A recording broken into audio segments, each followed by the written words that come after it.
Hi there, Chris here with another quick tip for you all. In this video we are going to take a final look at Roboute Guilliman from the Triumvirate of the Primarch box set. And in this video we are going to paint the flames on his base as well as finish off that base, and thus ending this whole little series of Roboute Guilliman. To get us started, we're going to use some ceramite white. This is going to be just as a base coat on top of those flames. Now those flames are already primed. They were primed with Vallejo Surface Primer light gray, using the airbrush when the whole thing was primed. And so basically we're just simply putting a base coat on top of these flames. And this is going really entirely where the entire flames are. So we're catching the little grill that is holding the flame, the little brazier or whatever it is. Flash Gets Yellow is next, and this is going to be started probably about 3/4 of the way down the flame, but extending to the entire length of each of the little fingers of flames, to the ends of the flames. We're going pretty much to the entire top of the brazier, not inside each of the little grill sections, just really concentrating the color on the top portions, because again, this is where we're going to build up a lot of our transition. So once that is applied and dry, we're going to come in with some Sandora Yellow. And basically we are going to begin creating a transition on this thing. And as you can see here, we're starting about halfway onto the flame itself, allowing it to, pool up a little bit into some of the recesses, but not too heavily. You can see it kind of looks kind of heavy in some places. I just simply draw it out and apply it elsewhere. And as you can see, we're simply just tinting, of course, about a little bit over halfway. It's kind of hard to say, but it's a little bit over halfway down the flames. And then, of course, once that's dry, we're going to come in and apply a second coat, but just a little bit further back from what we had initially started. And again, this is just to start building up that nice little orange effect, so the flames are getting some nice transition here. Again, it's kind of like glazing what we're doing here with the colors, but the colors are pretty translucent as it is, and so it's a really great way to add color and change values on top of a base tone.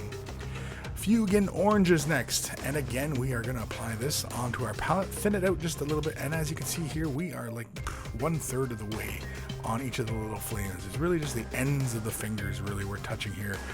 And again, we're just allowing just that little bit of that orange to change the value on each of the little fingers. And again, we're kind of just catching just really the high points on each of the little areas. We're not looking to push it too far down. We really want the ends just to really kind of deepen up.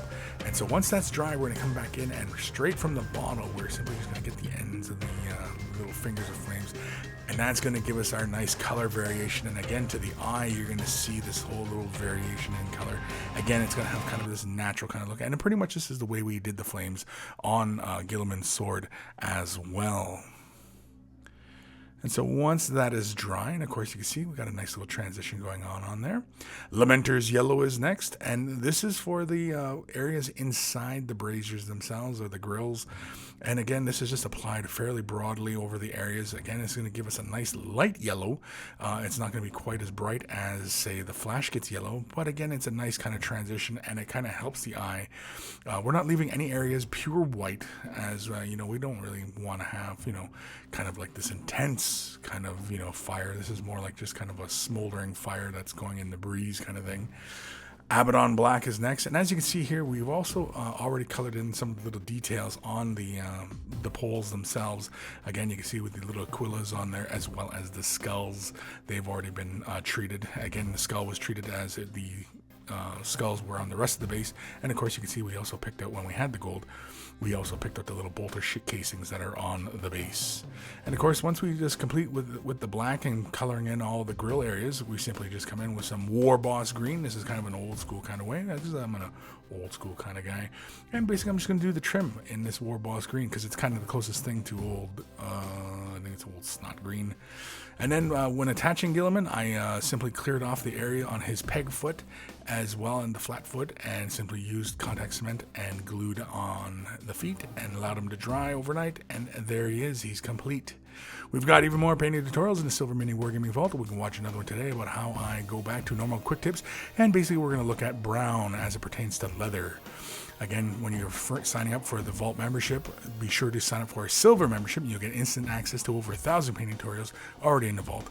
And so thank you for watching, and happy wargaming.